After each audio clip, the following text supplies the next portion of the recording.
안녕하세요. 오늘은 풀타임 운동 영상, 운동 브이로그를 만들어 봤습니다. 네, 체육관에 처음 도착해서 영상을 촬영하고 있는 모습이고요.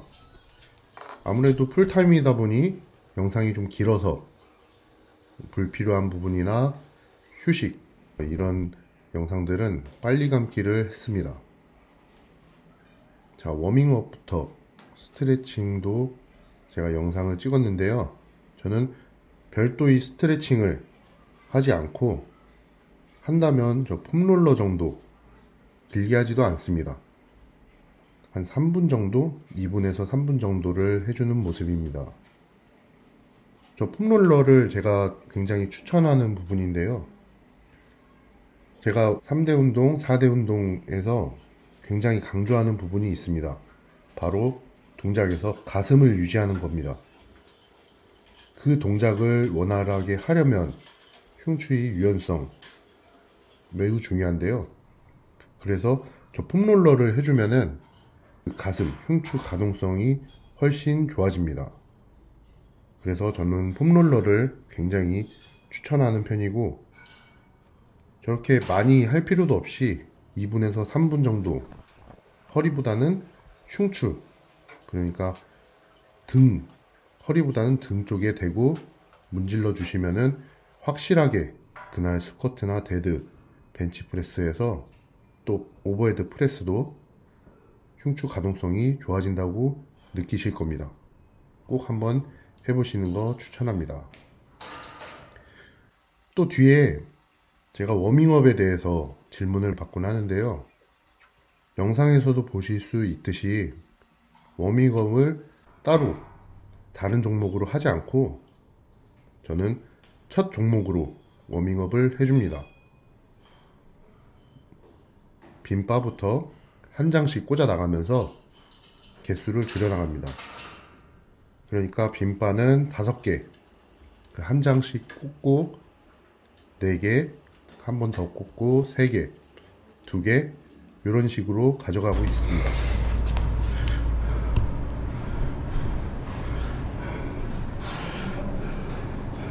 오늘 운동 일지입니다. 오늘 해야 될 운동입니다. 자, 보시는 것처럼 저는 핸드폰 메모장에 일지를 기록하고 있습니다. 혹시나 일지를 기록하지 않는 분이 있을진 모르겠지만 일지는 반드시 기록해야 합니다.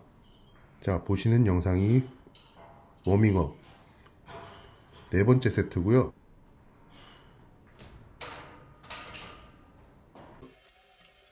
저는 이렇게 워밍업을 하면서 개수는 하나씩 줄여나가면서 어떻게 보면 워밍업을 최소화하고 있습니다.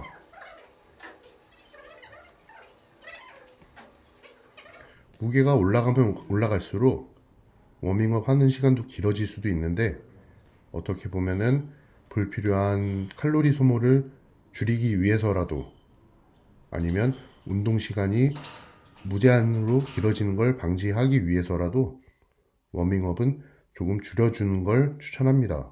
또 그렇게 해버릇하면 워밍업은 줄일 수 있습니다. 자, 이게 오늘 스쿼트 메인 세트 217.5kg입니다.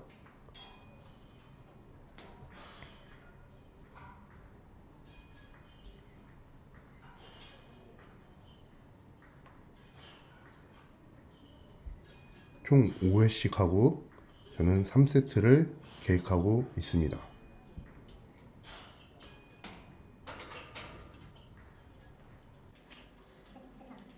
항상 느끼는 건 첫 세트는 굉장히 무겁습니다. 뭔가 부담스럽고 몸이 안 풀리는 느낌도 없지 않아 있기는 합니다. 운동 시간을 체크하고 있습니다. 메인 세트에 들어와서 첫 세트를 하기까지 약 20분 정도 걸렸습니다. 탑 세트 가잖아. 그러니까 본인이 생각하는 메인 세트 있잖아. 거기 전까지 몇 세트 정도 하는 편이야? 형?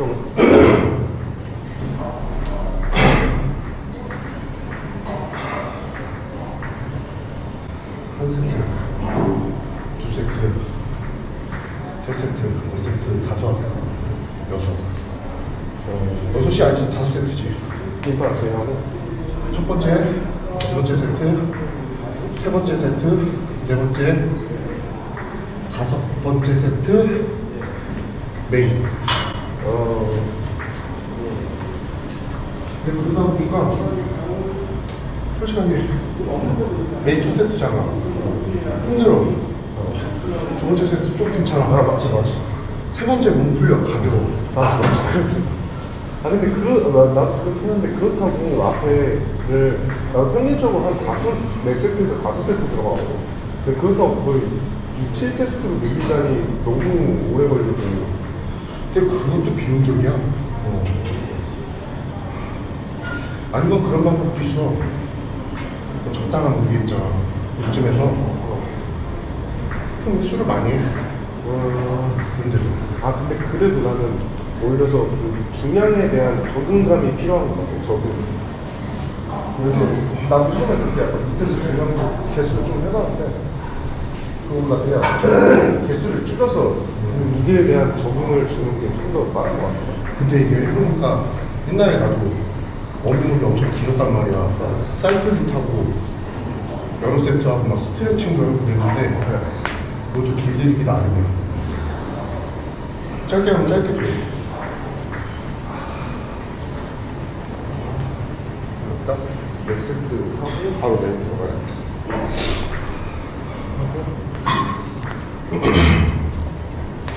이렇게 하면 이제 이거 끝나고 바로 벤치 들어가고, 그럼 벤치는 거의 한 2세트면 끝나잖아. 스쿼트 너무 많네. 나 하나만 해. 벤치만. 한 세트? 나 한 세트 하면 그래서 한 2세트 넣었는데 2세트 충분하다. 그 길어야 좀 많아야 2세트? 많으면 3세트인데 3세트까지 필요 없고 그냥 2세트가 딱 맞으면. 거기다가 두 개가 뭐 100, 105 막 이러잖아. 그냥 첫 세트에 안 해. 두 번째 로. 자, 이렇게 영상에서 보셨듯이 저의 워밍업은 이런 방식으로 하고 있습니다. 저도 워밍업을 사이클부터 해서 그리고 타 종목, 뭐 스트레칭 이런 거 포함해서 10분, 20분까지 할 때도 있었는데, 저는 어떻게 보면 그 시간도 많이 절약하고 싶었고, 그리고 좀 불필요한 에너지를 소모하는 느낌이 들어서 굉장히 줄이려고 많은 노력을 했습니다. 그런데 줄이고 나서 보니까 줄여도 크게 운동에 지장이 없고, 많이들 걱정하시는 부상 이런 것도 워밍업을 덜 하거나 스트레칭을 덜 해서 부상이 발생하는 것 같지는 않았습니다. 하지만 확연히 워밍업을 하고 스트레칭을 해야만이 나는 운동이 편하다 라고 하시는 분들은 하셔도 크게 상관은 없을 것 같습니다. 다만 저는 어느 정도 효율을 좀 더 중요하게 생각해서 워밍업을 많이 줄였습니다. 자, 오늘 스쿼트 마지막 3세트입니다. 확실히 3세트는 느낌이라도, 제가 느끼는 느낌이라도 좀 더 가볍습니다. 아마도 마지막 세트 되다 보니까 좀 기분도 그렇고 몸이 완전히 풀린 느낌이 납니다. 그래서 항상 마지막 세트는 저렇게 가벼운 느낌으로 가져가는 것 같습니다. 자, 운동 시간은 이렇게 첫 번째 메인 종목인 스쿼트가 끝나는 데까지 30분 정도 걸렸다고 보면 될 것 같습니다.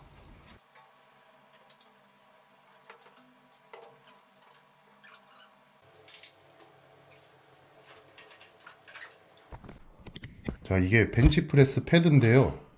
뭐 굳이 설명은 안 드려도 되겠지만 뭐가 다른지 한번 보라고 제가 영상을 찍었습니다. 이게 지금 보이는 패드가 보통 헬스장, 피트니스 센터에 있는 벤치프레스 크기인데, 아마 대부분 운동하시는 분들이 이런 패드에서 벤치프레스를 하고 계실 겁니다. 근데 영상을 아까 앞전에 제가 먼저 보여드렸던 패드를 보면은 확실히 차이나는 크기를 볼 수 있습니다. 아무래도 덩치가 커지면 커질수록, 그리고 무게가 올라가면 올라갈수록 저 패드가 주는 영향이 굉장히 큽니다. 그래서 저는 벤치프레스 패드만큼은 꼭 규격에서 하는 게 좋다고 봅니다.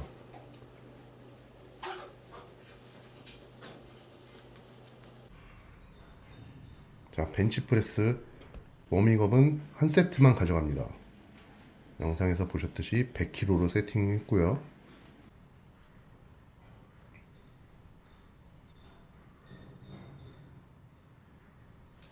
아무래도 두 번째 운동은 앞서 첫 번째 종목에서 어느 정도 몸에 열도 올랐고 몸이 풀린 상태라서 항상 거쳐가는 무게는 한 번 정도, 또 무게가 낮을 때는 바로 메인에 들어갈 때도 있습니다. 자, 메인 첫 번째 세트입니다. 122.5kg입니다.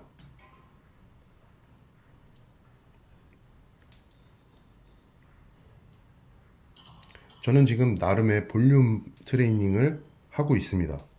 그런데 상체 종목은 비교적 회복이 빠르고 여기 피로도가 크지 않기 때문에 6회 베이스로 하는 편입니다. 6회 하다가도 무게가 좀 무거워지고 너무 버거운 느낌이 든다면 그때는 5회로 내릴 때도 있습니다. 하지만 아직까지는 6회가 괜찮은 것 같아서 6회씩 하고 있습니다.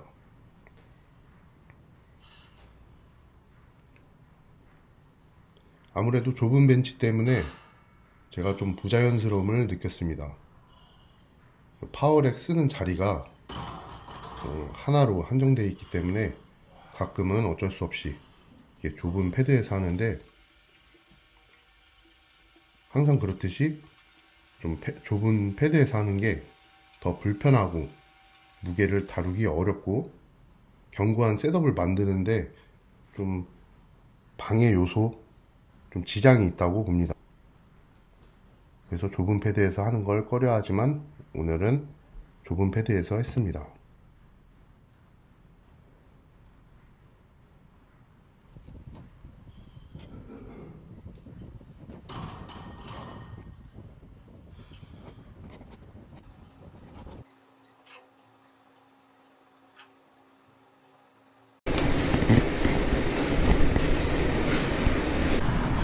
십, 150, 180에 190에 195.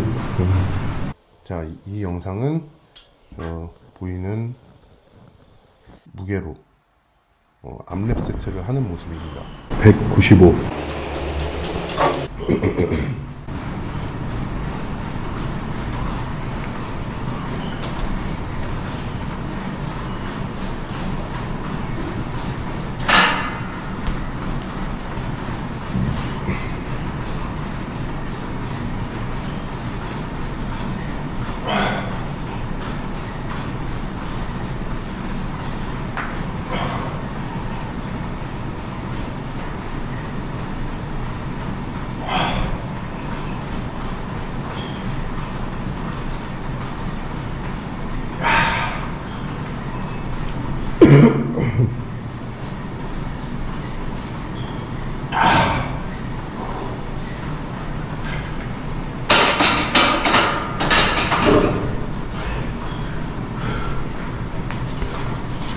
자, 영상에서 보시는 분은 벨트를 쓰지 않는 모습인데, 벨트에 대해서 또는 보조 장비에 대해서 써야 되냐, 쓰지 말아야 하냐 이렇게 물으시는 분도 있습니다. 근데 그건 제가 봤을 때는 어느 정도 자신만의 기준을 만들고, 예를 들어 메인 세트에서는 착용한다, 워밍업에서는 착용하지 않는다, 이 정도 기준을 만들고 하시는 걸 추천합니다. 왜냐하면 항상 장비를 찬다고 해서 그게 꼭 나쁜 건 아닙니다. 왜냐하면 장비를 착용하고 기록이 올라도 어느 정도 무장비 기록도 따라 올라가기 때문입니다. 그런데 만약에 내가 장비에 의존하는 경우라면 조금은 무장비 무게를 좀 집중해서 연습하는 것도 필요하다고 봅니다. 왜냐하면 도움을 조금 받고 어느 정도 보조를 받는 정도라면 상관없지만, 아예 의존을 하고 있다면, 예를 들어 요즘에 나오는 니슬리브 2세대 같은 경우는 굉장히 탄성이 강합니다. 장력이 세서 무릎이 그 니슬리브 움직이는 대로 그냥 따라서 움직이기 때문에 내가 그런 장비에 의존한다면 장비가 없을 때와 자세가 확연히 다른 경우가 있습니다. 그런 경우에는 어느 정도 장비의 의존도를 좀 줄여주는 걸 추천합니다. 세트 사이 휴식 시간에 대해서도 질문하시는 분들이 있으십니다. 세트 휴식 시간은 저도 예전에는 초시계를 켜놓고 한 적이 있지만 최근에는 완전 휴식이 아니고 어느 정도 회복이 됨을 느끼면 다음 세트가 충분히 지장 없이 가능하다 느낄 때까지 휴식을 하는 편입니다. 자, 영상은 오늘 마지막 운동인 데드리프트고요. 저는 데드리프트는 변형으로, 그러니까 보조 개념으로 추가해 줬습니다. 저는 메인으로 따졌을 때 스쿼트와 데드리프트는 함께 놓지 않는 편입니다. 운동 시간도 많이 길어지고 또 많이 힘들어서 스쿼트가 메인이라면 데드리프트는 안 하거나 또는 변형 동작으로 보조 개념으로 이렇게 가져가는 편입니다. 반대로 데드리프트가 메인일 때는 뭐 예를 들어 스쿼트는 하이바로 한다든가 그런 식으로 변형 또는 보조, 약한 강도로 병행하고 있습니다. 물론 둘이 같이 한다고 해서 뭐 안 되는 건 아니지만 어느 정도 저는 제 취향과 니즈를 반영한 그런 운동 계획이라고 말씀드릴 수 있습니다. 제가 대회 끝난 지 2달 정도 됐습니다. 2달 정도 됐는데 오늘 운동하면서 어느 정도 이전 기량이 회복되어 감을 조금 느꼈습니다. 제가 느끼기로는 저도 나이를 그렇게 많이 먹지는 않았지만 이상하게도 1년 한 해씩 먹어갈수록 잃는 거는 빨리 잃고 얻는 거는 좀 더 늦게 얻는 그런 변화를 체감하고 있습니다. 개인적으로 그래서 40 넘어서 이 스트렝스 트레이닝이나 파워리프팅 하시는 분들이 대단하다고 생각합니다. 왜냐하면 회복이나 성장에서 어느 정도 너프를 먹고 있다고 보기 때문에 정말 쉽지 않은 것 같습니다. 물론 저는 아직까지 걱정할 정도로 그렇게 너프를 먹지는 않았습니다. 하지만 꼭 나쁜 건 아닌 게 꾸준히 운동을 해왔다고 가정한다면 40 정도 되더라도 어느 정도 근력이 우수하신 분들이 꽤 많습니다. 그래서 꾸준히 관리하는 게 중요하다고 생각합니다. 자, 이렇게 운동을 마치면은 항상 운동 마치고 저는 스트레칭을 해줍니다. 제가 이번에 영상을 촬영하면서 시간을 봤는데 약 5분 정도 제가 스트레칭에 할애하고 있습니다. 영상에서 보시면은 정말 기본이라 할 만한 스트레칭만 하고 있는데 얼마 걸리지 않습니다. 이렇게 간단한 스트레칭 해주는 게 회복이나 어느 정도 유연성을 기를 수 있는 역할을 해주기 때문에 운동 마치고 바로 집 가지 마시고 스트레칭은 꼭 해주는 걸 추천합니다. 자, 이렇게 오늘 운동은 끝이 났고요. 영상도 여기까지 하겠습니다. 감사합니다.